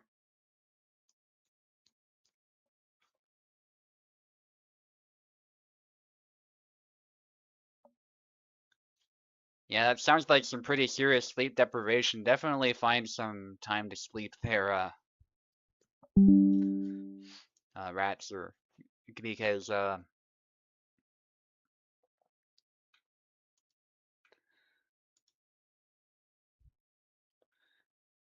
mean, I know it's not always that easy if you have insomnia. Like, just go sleep. Like, that's probably not uh, perhaps terribly helpful. But if you can find some means to get help or something with that, if it's serious, definitely do so. It's not worth so many sleepless nights. It'll turn you into a shell of your former self as you're experiencing right now. And it's just not good for your health, not good for your blood pressure or metabolism or anything like that long term. Some people operate well on low sleep, so obviously your sleep needs will vary from person to person, but for most people, you cannot get away with that for very long. And it absolutely does kill people, believe it or not, in some extreme cases.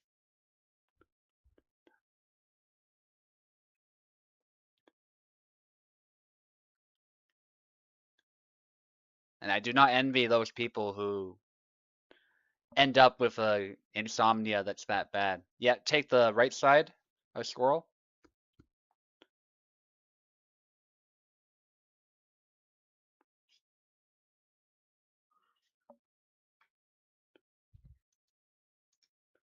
Squirrel probably needs keyboard.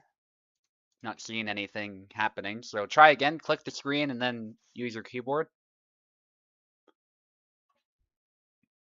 There we go.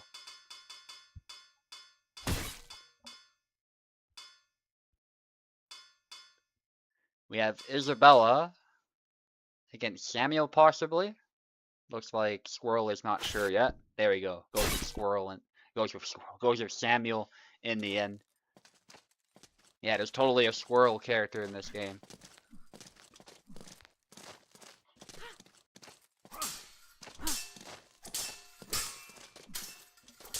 Gotta love it when players' names get confused for character names in this game. Nice exchange so far. But nobody's managed to land a hit. Yeah, they're just sort of feeling each other out, but Nex eventually calls him out in the feint there with a little preemptive attack.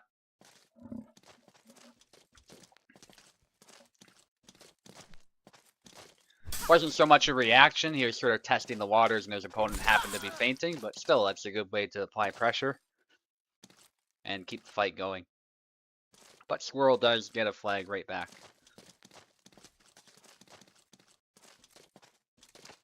After this, we have Info against Oak, and then finally, I will be fighting against Dauntless. Dauntless being the interim champion, which, as people joke about, doesn't really mean anything. It just means you won the right to challenge the champion later, and so maybe you'll be the champion, but it's sort of an interim title.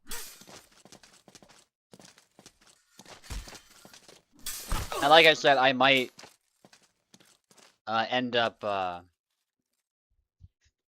going out to the campsite in future weekends as well. It won't be next weekend. I don't think I'll be doing that because the weather's not looking great, but we'll see. It'll probably be much later. So we're talking into August sometime. I definitely will be here most of the time, but I definitely want to take some time for myself, work on the campsite some more, and I'll post pictures of it too. It's looking great already. Have a big, nice fire pit, nice open area out in the prairies, next to some woods and a lake too, which is nice. So there's some woodland there and some water, good fishing over there. We have more or less everything you could possibly need there.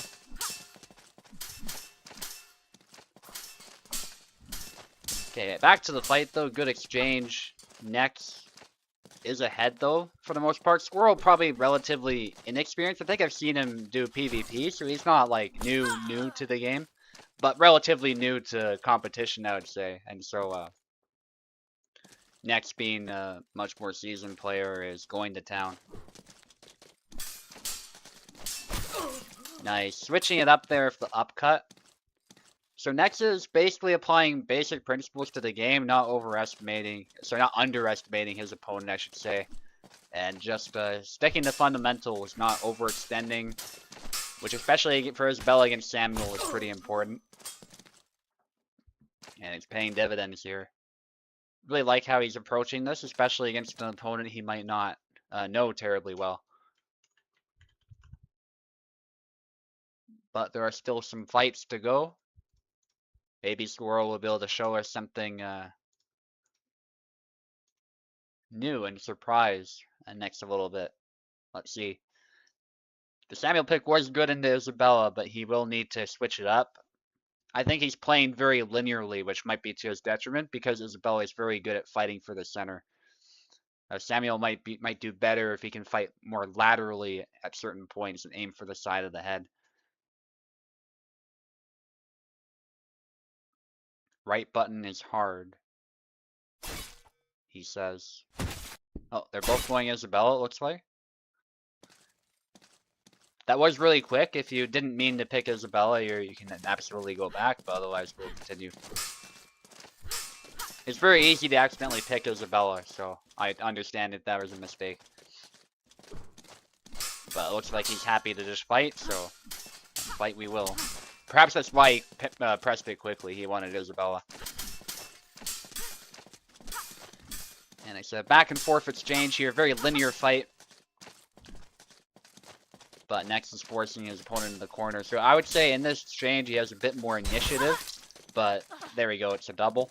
As they both go for a cut at the same time. Squirrel was a little bit too slow to get a proper hit in, but it was a double. Anyway. Hit the weak of the blade there if the high guard cut, but was too far to land a hit in the end. There's a leg cut, but they end up trading. But that leg cut is going to slow Nex down. It makes it tough for Nex to close in, and Squirrel actually gets the first flag. Isabella fights can be pretty grindy, so it might be tough for Squirrel to get a significant advantage, but we'll see. It might also be tough for Nex, because Nex is an Isabella main, so it might very well prove difficult for him, just because there's a lot of pressure on him to do well against a newer opponent who might not be even experienced with Isabella, but sometimes it can be really tough. If you don't know the opponent very well for one round, the experience might set in a bit later and decide the fight then, depending on what happens. And there's a double, no surprise. A lot of these times they're cutting at the same time, trying to counter cut each other.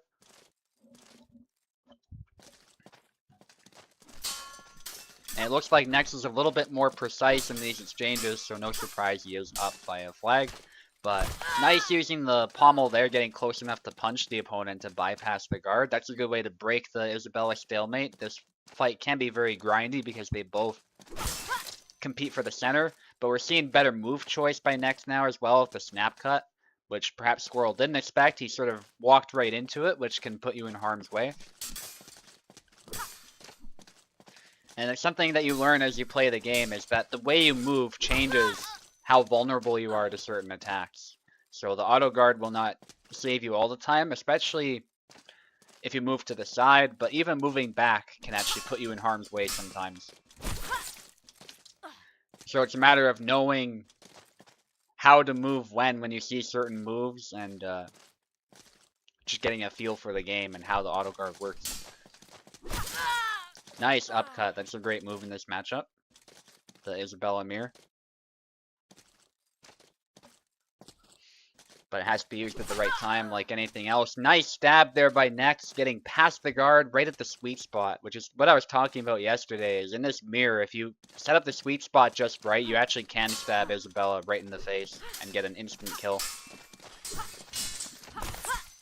But, as we see here, Squirrel tried the same thing, but he got blade beat, and he was a little bit too close, so Nex was able to instantly punish that. But good try by Squirrel. Saw something his opponent did that worked and tried to replicate it, but Nex, being more experienced, knew that was coming and was able to stop it in a pretty straightforward fashion. Still got one more round at least. If Squirrel can win, of course, we will see some more. But if Nex is able to win this round, it'll be over. As it is best of 5. Let's see it. What are they gonna pick? Next with Tarnowski against Marie. This is a cool matchup. Very, very different weapons at play here. Tarna, of course, having the ability to blast through that guard and fight really well up close, whereas Marie wants to fight from range and not brawl with Tarna at all costs. So Marie, in this case, if she was like a Dungeons and Dragons RPG character, she'd be like a ranger or a sorceress or something like that. Whereas Tarna is the tank or the fighter.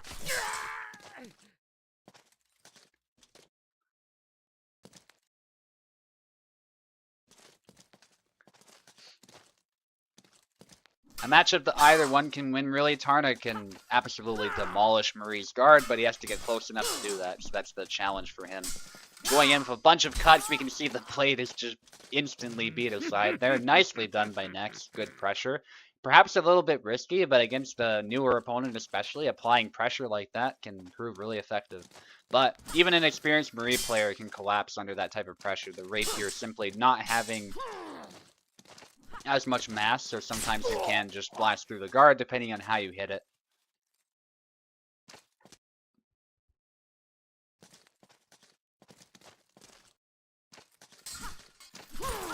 There's a degree of disrespect that you need to have for the rapier. You just have to go in with Tarna some of the time.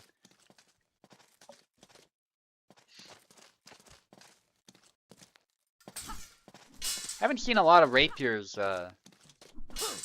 in USFC lately. We actually see more small sword than rapier because people are trying Yakub out. But the rapier is a pretty formidable weapon in this game. A lot of what I said about the small sword does not apply to Marie. Marie is actually a really good character. And I actually would put her in A tier. Perhaps not high A tier. I'd put her lower, but definitely within the A tier. She does have problems against some of these other saber characters, and against the long swords especially, but she can beat more or less anybody in the right hands. But the fact that she has reach and she's really good at stabbing and does a better job in general of dealing with blade beats, puts her in a much better spot. Marta as well does pretty good in some matchups, although she's probably a bit weaker than Marie and the rapier mirror. She does do pretty well against other weapons, I'd say. So that's another viable rapier character that's slept on quite a bit. Her style is not as straightforward as Marie, though, so a lot of players are kind of turned off by that, but definitely also a viable character. Nice thing about the rapiers as well is you actually can cut with them as well. They aren't obviously cutting weapons. They won't cut as well as the Dusac or the saber or the longsword, anything like that. But just the fact that you can graze with the edge and get some slight hits in and chip damage up close can prove really helpful in the long run. And it gives you a lot more options to try beating the blade that the small sword doesn't have. And you see the point there sort of skipped up into the face there, so pretty nasty way to kill the opponent there. Next Looking to close this round. If he does, he wins the fight. Probably doesn't want to give this away.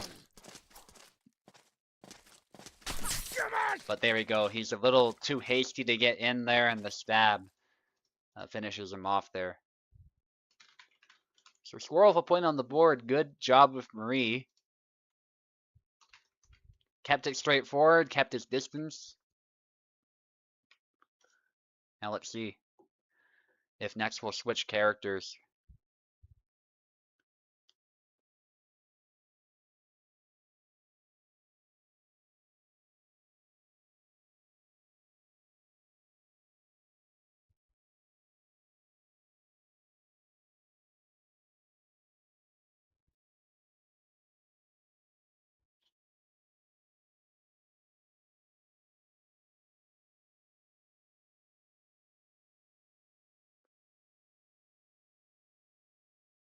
Just click the screen and then try again. Sometimes you have to click the parsec window to make it your active window, especially if you're alt tabbing the type on Discord or something.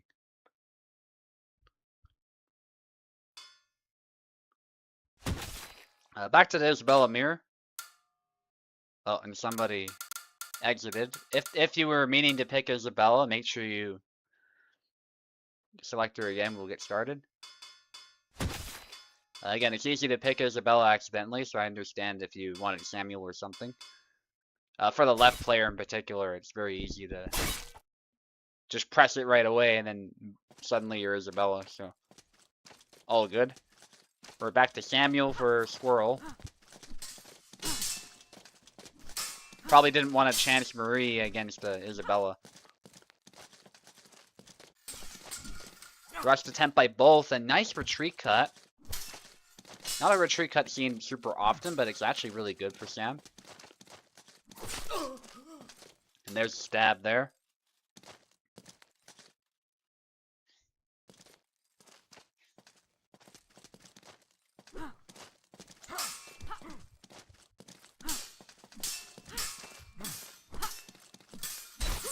Nice cut to the hand.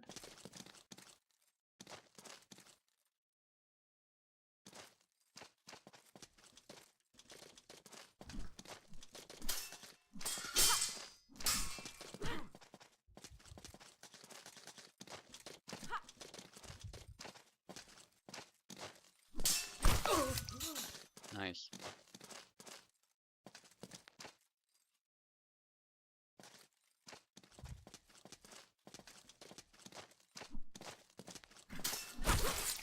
Nice cut.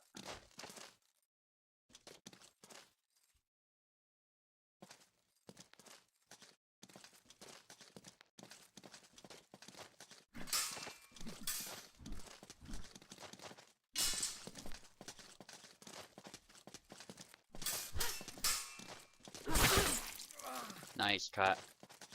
And next is looking to finish the fight here.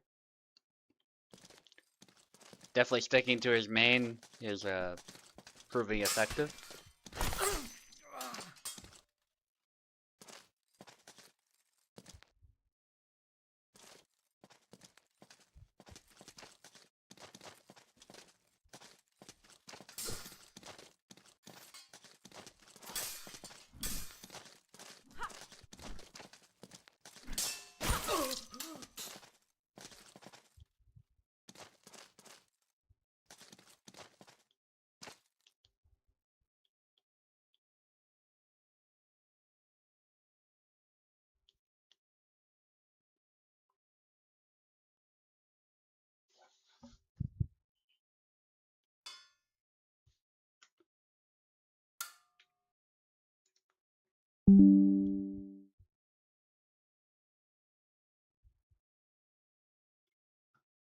All right.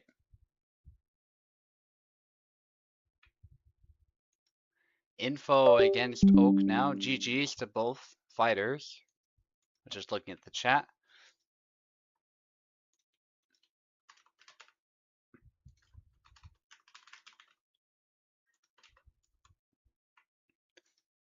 And we'll go straight to the main event after this fight.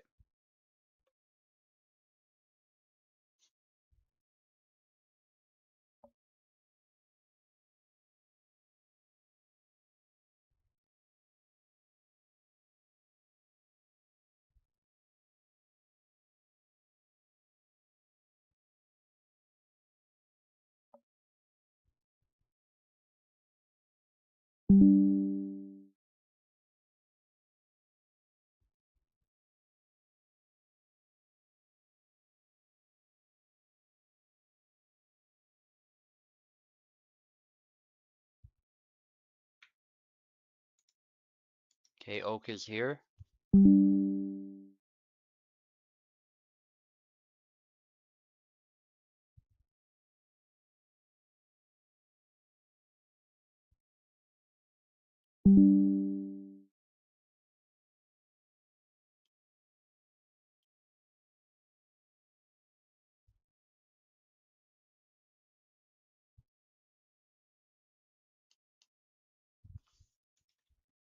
Okay, Info is here. And Info will take the left, Oak will be on the right.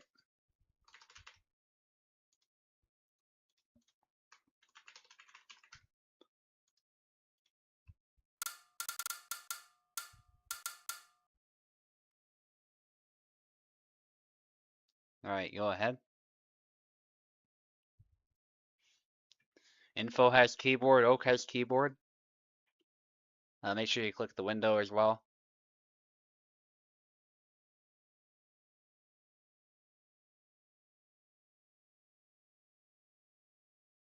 Glad you had fun, Squirrel, by the way. Yeah, I don't see you in competitions much, but would love to see more from you. You did pretty well in some of those rounds, actually. Obviously, some things you gotta work on, but that'll come with experience and practice. So glad to see you joining the USFC. Love to see new blood.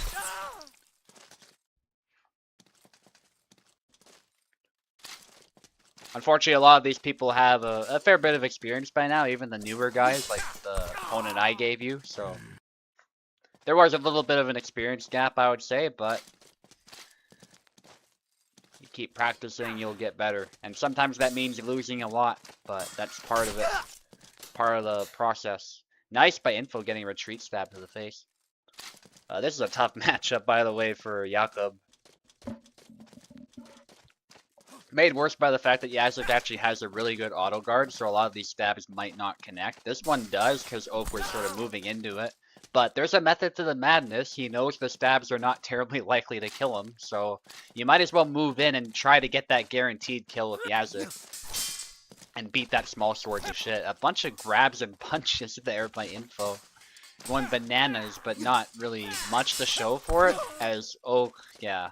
I saw Oak was limping, but I know that Yazik's forward pressure is still really good, so I figured Oak was still gonna find a way to win that. Actually parries that thrust by beating the blade. And just this barrage of cuts. Thankfully, Info with a nicely set up thrust actually does manage to get a kill.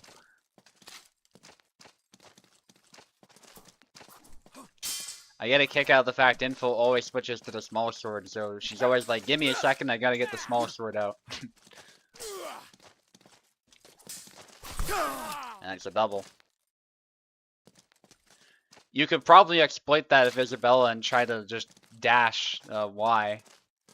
I don't know if it's actually fast enough to catch Jakob before he switches, if Info moves back, but certainly a way to apply pressure. Bunch of stabs there. Info actually making this a fight. I think Oak is a little bit caught off guard. Some of these stabs are landing better than I was expecting. You never know sometimes with Info. Info certainly very determined to land stabs and to deny space from Oak. Oak is hitting the hilt a lot and the strong of the blade. That's the one spot where the small sword might be able to block something, but eventually Oak does hit the hand. The hand is still a little bit exposed once you get past that little dish guard that's there. It's not very big. You can see the hand is very exposed otherwise. There's a knuckle bow, but for the most part, if you just get a slight angle, you're going to hit. And this looked really goofy, but Info with a grab, as Oak got a little bit too close to land that cut, and he was hitting the strong of the small sword. Probably should have switched it up a little bit to get past the guard there. You want to be a little bit further out to get a proper blade beat. Nice, just a simple cut to the head by Oak. Beats Info to the punch. Info looking to set up a decisive blow here. A lot of quick stabs to try and keep Oak at bay now. But yeah, Oak just disrespecting the small sword and actually parrying it with those cuts too, so that was well done. But all the same, Info definitely making it a fight. Oak probably a little bit unfamiliar with the moveset, so that might have helped Info as well, who's probably been practicing a bit with that small sword moveset, but it's still looking like an uphill battle. And Oak is the type of guy who will adapt over time, so we might see a more lopsided win in the next round unless Info is able to switch something up. And I say that reasonably confidently just because Jakob's not in the best state right now. It's not because Info's a bad player. That's actually very far from the truth, hence why these two are matched against each other. Info has proven herself time and time again in tournaments. And she's a fantastic Marie player, but Info deliberately picks really bad characters, and Marie used to be bad, that's why she became a Marie master, but now that Marie is actually good, she switched to the small sword.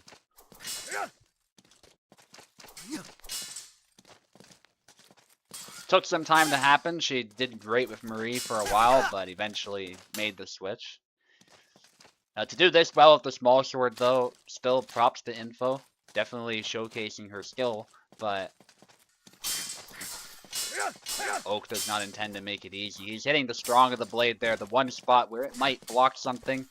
So, glad to see there is at least some kind of a guard there. You want to hit a bit further out sometimes with these cuts to blast through completely. Sometimes it's about measure too. You can hit the blade, but if you're a little bit too far away to actually land, then it doesn't much matter. Even if you do beat the blade. And so sometimes that's what we're seeing as well. He's hitting the blade and it's sort of a little bit too far, so even if you blast through, not much is going to happen. But Oak doing a great job applying pressure and perfect punishment there. Info loves grabbing after the dash as well, which is an interesting tactic. And I think what she does is she queues it up, so she does the dash and immediately grab inputs. So if you aren't ready to deal with both, then there's a possibility you'll just be grabbed as well. But yeah, the punch out of the dash there does get a thrust for trouble, but Oak maintains the pressure, and what I predicted is more or less occurring here. Although Info is certainly fighting tooth and nail, the flags do not lie here. Oak is dominating this fight, and we're looking at potentially only one more fight unless Info can change something. Oak might run away with this one. Oak's a tough opponent, and the matchup certainly doesn't help either. Even in the best of matchups, Oak is an extremely tough opponent to fight. Info, take the left.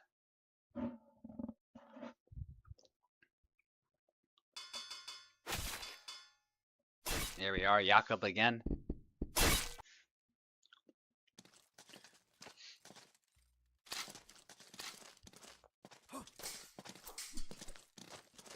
Let's see it. Going in for offense there. Inquartada, a little fancy, but there's not much value in the Inquartada if you don't catch the blade first and shield yourself. So it basically just presented Oak with a nice opening to the arm.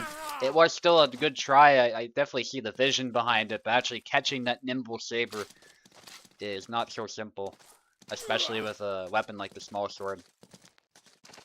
That's very much a technique, particularly for the small sword, designed to counter other small swords, or maybe rapiers, stuff like that. With the rapier, because the rapier is actually a fairly substantial weapon, you can catch stuff like sabers and longswords if you catch them properly on the strong. But a small sword, on the other hand, a lot more difficult to do that with. It's quite a night and day difference. If you look at the rapier compared to the small sword in this game, the small sword really looks like a child's weapon or a toothpick. It's so small. It really lives up to the name.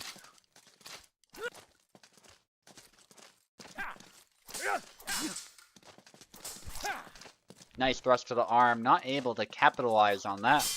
Very slight hit, but it is doing some damage to Oak's stamina. Nice active defense with the thrust. Oak just bashing through the guard, though, does land a slight hit, but the blade took some of the sting out, so it is a double in the end as Oak moves into that stab. but does land a good hit of his own. He still wants to keep the pressure on, though. He's ahead in flags, and he's looking at potentially another decisive victory. Beats the blade, but that cut because he went back to left foot forward was a little bit too slow. So Info nicely done with that counter. There's a punch by Info, but a punch versus getting cut, obviously the cut is probably a bit more devastating, but Info recovers very nicely from that with that retreat thrust. Oak may be getting a little bit too hasty to finish this, but I mean, honestly, it's the fastest way to end the fight, so I don't blame him. Maybe he wants to get back to Skyrim, he wants to go heal his teammates or something, so he wants to finish this right now. Oh, yeah. And he can still get away with that in this matchup. It might be a little hairy, he might lose some flags as a result, but it is a lot of pressure for Info to try to deal with, and in the end it is too much. Oak finishing the fight, possibly in a rush to finish it. I guess we'll wait to hear from him if he has anything to say about that, but nevertheless, that's more or less what you want to do with the Sabres. You want to beat that small sword aside and just dominate the center, and that's what Oak did. Maybe a little overly aggressive, but you can see here that he more or less got away with it despite the fact that Info was making it a fight. So good fight to both competitors there. Tough one for Jakob, but I think Info still showed that she is not a pushover as far as skill to make it that hard for Oak. But you can see that Oak got away with a lot of stuff there that perhaps he wouldn't be able to get away with against Marie. Okay, here's the main event of the USFC. I'm fighting against Dauntless. And I think I was talking about how my Xbox controllers were kaput. I figured out a solution, I think, to that. So one of my controllers is back in action. It's actually the older Xbox One controller. These Xbox One like S controllers and the newer controllers seem less reliable for some reason. At least when it comes to connecting to PC, they seem to run out of life a lot faster, if you will. So I don't know what's up with that, but these older controllers are a little bit more reliable. So I should not run into any of those controller connection issues this time. And it's actually my favorite controller that I got working too, so I'm pretty happy with that. Although it is older, it is a Gears of War controller, a nice red color.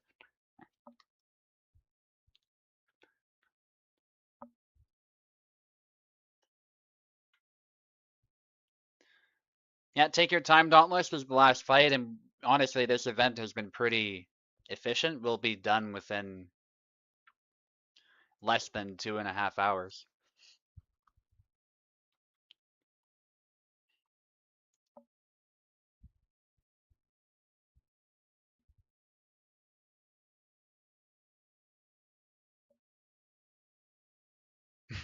Where the dash-in is needed, info asks Oak. Stay safe camping these days. Yeah, we're not getting a lot of fires in my area though, so it's not so much the fire that I'm concerned about, it's more the smoke. But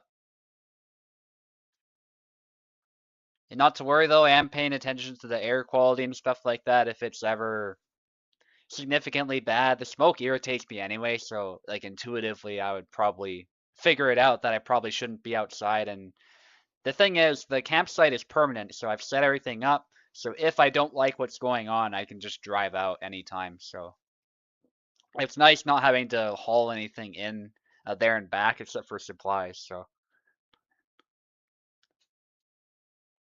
don't have to haul tents in or a trailer or anything like that. Everything's all there.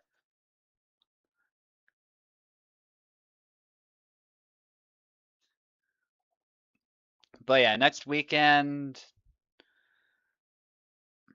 not only is there the potential for smoke, but there's rain. So rain is a double-edged sword in that regard. It does clear up the sky very well with the pollution and stuff, so it is actually nice. But if it's raining all the time, you don't really want to be out there. So it's like, do I go out in the rain? Do I go out in the smoke? I'm probably gonna bite the bullet one of these times, even if it is raining, and go out anyway, because I'd rather clean, fresh, air and rain than smoke personally. So, or a nice summer day. If a nice summer day is on the horizon, I'll take that opportunity. But yeah, the smoke is not great, but thankfully there's not much for fires around here. We've been getting lots of rain, so if anything, the issue has been flooding for a lot of where I live anyway, not so much fires.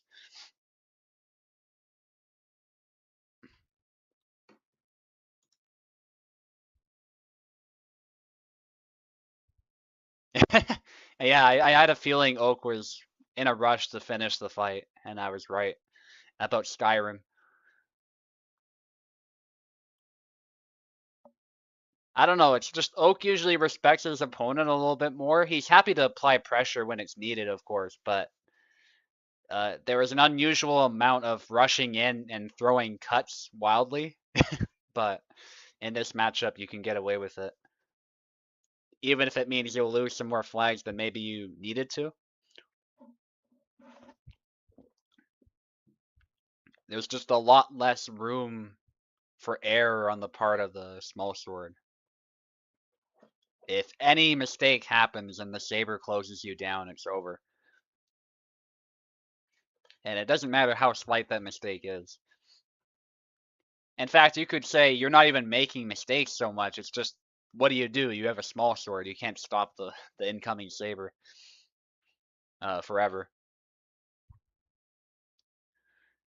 And like I said, it's smaller than a rapier, so you don't have the reach that you think you should have with a point weapon. It's just the weapon is, I think, especially in this game, inferior to the saber. In real life, it's not so clear cut necessarily, but I would still consider the saber to be a superior weapon. The small sword is really designed to fight other small swords at the end of the day, as a sort of gentleman's dueling weapon. It's not made for military usage. It's not made for protracted fights against multiple people, or really made for fighting other weapons. It's not really what it's designed for. So, but if Kubel balanced it properly, I still think he could have done better, and at least leaned into the fact that yes, it's a light weapon, and yes, it has lots of disadvantages, but the advantage it does have is that it's so fast. And if a skilled small sword user can make use of that, certainly it can be a lot more threatening than you might think. So, you know. But if those advantages don't exist, that ain't happening. Anyway, gonna announce the fight before we start. On the left is yours truly, the current champion, looking to expand on my streak and break the USFC world record, but standing in my way is Dauntless, looking to take the title from me if Yendrick. And Dauntless is one of the few true Yendrick mains on the server. We don't have many of them. You have people like Pico and Platypi who sometimes play in Landsknecht, etc., but not true mains ever since Tau and Vinu left. Anyway, fight dirty, fight clean. Now let's get started. Already got the stretchy head bug. Love to see it. Commentary will likely be limited.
Hey.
Hey.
Hey!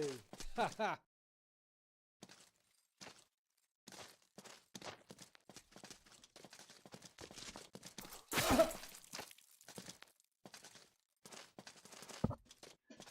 All right, great fight. That Yendrick mirror was a lot of fun as well. I love this mirror personally. I don't play Yendrick that much, but I'm familiar enough of his moveset to throw some hands with it. And I just love how many twists there can be. Like when we were both trying to, I think we were both pressing the X button, the chop, or one, as a lot of people call it, and we just couldn't hit each other. It was so funny.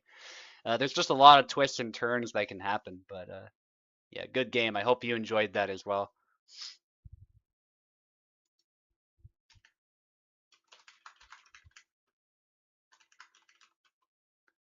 Anyway, I'm gonna end the stream with that. Good games, guys, and I'll see you next time. Great event as always.